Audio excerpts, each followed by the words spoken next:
Lachesis ক্রোটেলাস হরিডাস এবং ন্যাজার ট্রিপুডিয়ামস ইত্যাদি সর্পবিষ শ্রেণীভুক্ত ঔষধগুলি ক্যান্সার, গ্যাংগ্রিন প্রভৃতি জটিল জটিল ব্যাধিতে আক্রান্ত মৃত্যু পথযাত্রী রোগীর প্রাণ রক্ষা করেছে।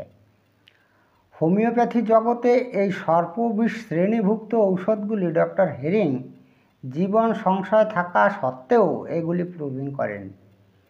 ডক্টর হেরিংয়ের সাফল্য হোমিওপ্যাথি জগতে এক আলোড়নের সৃষ্টি করেছিল এবং হোমিওপ্যাথিকে আর এক ধাপ উন্নতির পথে এগিয়ে নিয়ে যায়।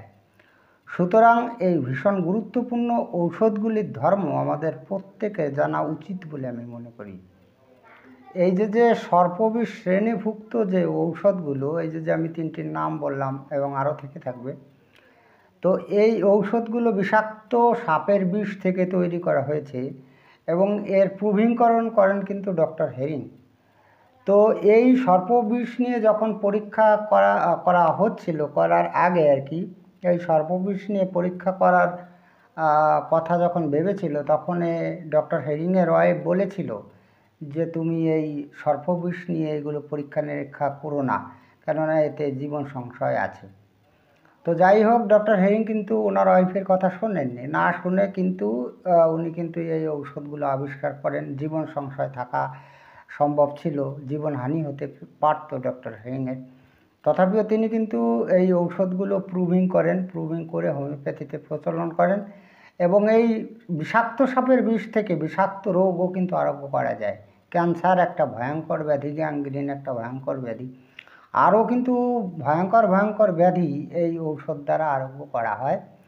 তো ডক্টর হেরিংয়ের এই সর্পবিষ শ্রেণীভুক্ত ঔষধগুলো আবিষ্কার করার ফলে হোমিওপ্যাথি জগতে কিন্তু এক আলোড়নের সৃষ্টি হয়েছিল, কেননা এর আগে জটিল রোগ আরোগ্য করা খুবই দুঃসাধ্য ছিল।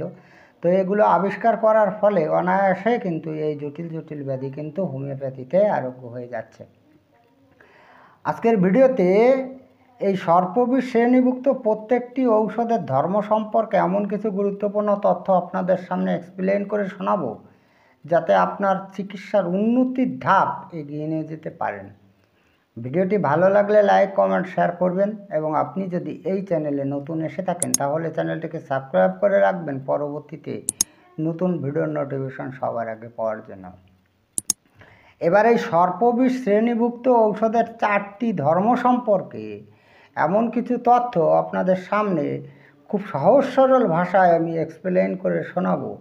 তো আমি আপনাদের রিকোয়েস্ট করব, আপনারা ভিডিওটি না টেনে যদি এই ব্যাখ্যাগুলো শোনেন, এই তথ্যগুলো শোনেন, তাহলে আপনাদের কিন্তু খুবই উপকারে আসবে। তো আমি তো এখানে 3টি সর্পবিষ শ্রেণীভুক্ত ঔষধের নাম বলেছি, আরও তো আছে। প্রত্যেকটি ঔষধের ধর্ম বা লক্ষণ কিন্তু একই হবে, কেননা সর্পবিষ শ্রেণীভুক্ত প্রত্যেকটি ঔষধের ধর্ম বা লক্ষণ এই একই। তো সুতরাং একটা যদি আপনি মুখস্থ করেন, ওটা কিন্তু অটোমেটিক্যালি মুখস্থ হয়ে যাবে এবং এই ঔষধগুলো তো ভীষণভাবে গুরুত্বপূর্ণ, সেটাও আপনারা শুনলেন।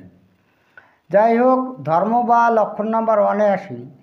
সর্পবিষ ঔষধ মাত্রেই কিন্তু রক্তস্রাবী। রক্তস্রাব যত বৃদ্ধি পাবে রোগী তত বেশি কিন্তু উপশম করবে। এটা কিন্তু সর্পবিষ শ্রেণীভুক্ত যতগুলো ঔষধ আছে প্রত্যেকটি ঔষধের এটাই কিন্তু ধর্ম। তো কথাগুলো একটু বিশ্লেষণ করি। মানে এই যে ঔষধগুলো বললাম, এই ঔষধের প্রত্যেকটা রোগীদের কিন্তু রক্তস্রাব মানে রক্তস্রাব ঘটবে কোনো না কোনো দ্বার দিয়ে। এ ধর্ম কিন্তু এই সর্পবিষ শ্রেণীভুক্ত প্রত্যেকটি রেমেডিসের আছে।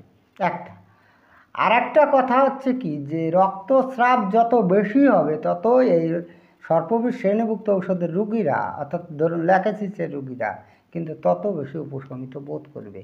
এই ধরনের লক্ষণ কিন্তু অন্য ওষুধে পাবেন না আপনি।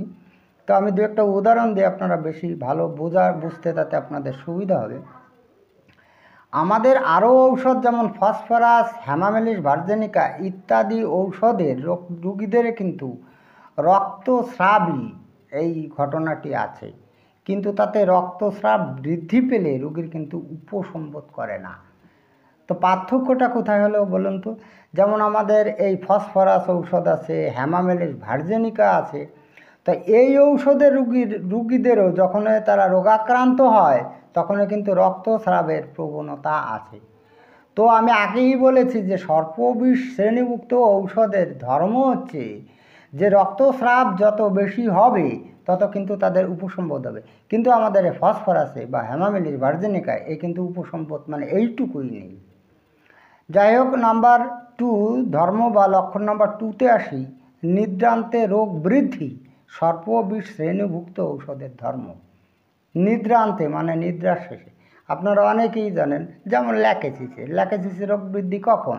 নিদ্রান্তে মানে নিদ্রার পরে। নিদ্রান্তে রোগ বৃদ্ধি তো শুধুমাত্র এই ল্যাকেসিসের নয়, ক্রোটেলাস হরিডাস এবং নেজা যে ট্রিপুডিয়াস ঔষধ আছে, প্রত্যেকটি ঔষধের কিন্তু ওই ধর্ম বা লক্ষণে একই, নিদ্রান্তে কিন্তু রোগ বৃদ্ধি করবে। সুতরাং একটা মুখস্থ করলে সবটাই আপনার মুখস্থ হয়ে যাবে। একটা উদাহরণ দিই বুঝতে আবার সুবিধার জন্য।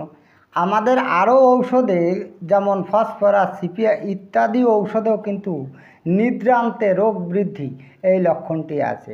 তো পার্থক্য হলো কোথায়? পার্থক্য হচ্ছে যে এই ফসফরাস আর সিপিয়া এটাই কিন্তু নিদ্রান্তে উপশম হয়, কিন্তু সর্পবিষ শ্রেণীভুক্ত ঔষধের কিন্তু নিদ্রান্তে উপশম কিছুতেই হবে না।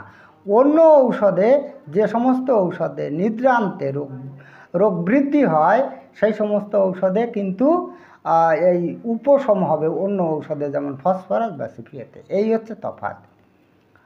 ধর্ম বা লক্ষণ নাম্বার 3তে আসি। সর্পবিষ শ্রেণীভুক্ত প্রত্যেকটি ঔষধের রোগী স্পর্শকাতর এবং অনুভূতিপ্রবণ।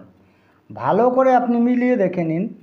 আপনি যদি ল্যাকেসিসের কথা ভাবেন, ল্যাকেসিসের রোগী কিন্তু স্পর্শকাতর, এটা আপনি পাবেন। তো শুধু এই ল্যাকেসিসের কথা যদি মনে করেন, তাহলে আপনি ওই ক্রোটেলাস হরিডাস বা নেজায় সেটাও কিন্তু পাবেন। এই একই ঘটনা কিন্তু আপনি অবশ্যই পাবেন, ও রোগীরা কিন্তু স্পর্শকাতর। এবং এই সর্পবিষ শ্রেণীভুক্ত রোগীরা কিন্তু ভীষণ অনুভূতিপ্রবণ। আমাদের ওই সাইলেসিয়া, তারপরে কফিয়া ক্রুডার মতো কিন্তু এরাও কিন্তু অনুভূতিপ্রবণ। তো এর বিপরীত একটা উদাহরণ দিই, তাহলে বুঝতে সুবিধা হবে। আমাদের ব্রায়োনিয়া, ফসফরাস ইত্যাদি ঔষধের রোগীরাও কিন্তু স্পর্শকাতর, এটাও আপনারা জানেন। কিন্তু ঘটনাটি হচ্ছে, এই দুটো রোগীরা স্পর্শকাতর হওয়া সত্ত্বেও এদের কিন্তু এই স্পর্শে কিন্তু উপশমিতও হয়। মানে দুটি লক্ষণ আমরা এদের ক্ষেত্রে পাই, এই ব্রায়োনিয়া আর ফসফরাসের ক্ষেত্রে। কিন্তু সর্পবিষ শ্রেণীভুক্ত ঔষধের এই দুটো লক্ষণ পাবেন না। কেননা সর্পবিষ শ্রেণীভুক্ত রোগীরা স্পর্শকাতর, কিন্তু স্পর্শ উপশম তাদের হবে না। এই হচ্ছে মেইন কথা। ধর্ম বা লক্ষণ নাম্বার 4-এ আসি। আমি 1 নং ধর্মে বলেছি যে সর্পবিষ ঔষধ মানেই রক্তস্রাবী। এটা হলেও ল্যাকেসিস আমাদের যে ঔষধটা, এটা পচন নিবারণকারী ঔষধ। ক্রোটেলাস হরিডাস হচ্ছে রক্তস্রাব বন্ধকারী ঔষধ, এবং নেজা ট্রিপুডিয়াস কিন্তু হার্ট রোগ উপশমকারী ঔষধ হিসাবে গণ্য করা হয়। আমি আপনাদের 1 নং ধর্মে যেটা বলেছি সেটা হচ্ছে বলেছি যে সর্পবিষ শ্রেণীভুক্ত প্রত্যেকটি ঔষধের রোগী রক্তস্রাবী, এই কথাটা কিন্তু বলেছি। তাহলে এইখানে কেন ভিন্ন গীত গাইছে? ভিন্ন গীত নয়, এই প্রত্যেকটা ঔষধের রোগীরাই কিন্তু রক্তস্রাবী হলেও বিশেষ ক্ষেত্রে ওই সমস্ত রোগীদের বিশেষ ক্ষেত্রে কার্যকারিতা আছে। যেমন আমি আপনাদের একটা উদাহরণ দিচ্ছি। নেজা ট্রিপুডিয়ান্স যে ঔষধটি রয়েছে, তার কিন্তু ওই ঔষধের কিন্তু হার্টের উপরে অধিক ক্রিয়া আছে। আপনারা মেটেরিয়া মেডিকায় দেখে নেবেন, তাহলে এই হার্ট রোগের উপশমকারী ঔষধ হিসাবে কিন্তু এই নেজা ট্রিপুডিয়ান্স এই ঔষধটিকে গণ্য করা হয়। ঠিক তদ্রূপ আমাদের শরীরে যখন কোনো পচন ঘটে, বিশেষ করে গ্যাংগ্রিন বা ক্যান্সার রোগে আক্রান্ত হয়, যখন পচন ধরে, সেই পচন নিবারণকারী ঔষধ হিসাবে কিন্তু ল্যাকেসিসকে গণ্য করা হয়। আর রক্তস্রাব বন্ধ করার জন্য ক্রোটেলাস হরিডাস ঔষধটিকে ব্যবহার করা হয়। তো যাই হোক, দেখুন আমি খুব সুন্দর 4টি ধর্ম আপনাদের বললাম। তথাপিও কোনো রকম যদি অসুবিধা বোধ করেন, তাহলে কমেন্টের মাধ্যমে আপনি জানাতে পারেন, আমি আপনাদের সংশোধন করার চেষ্টা করব।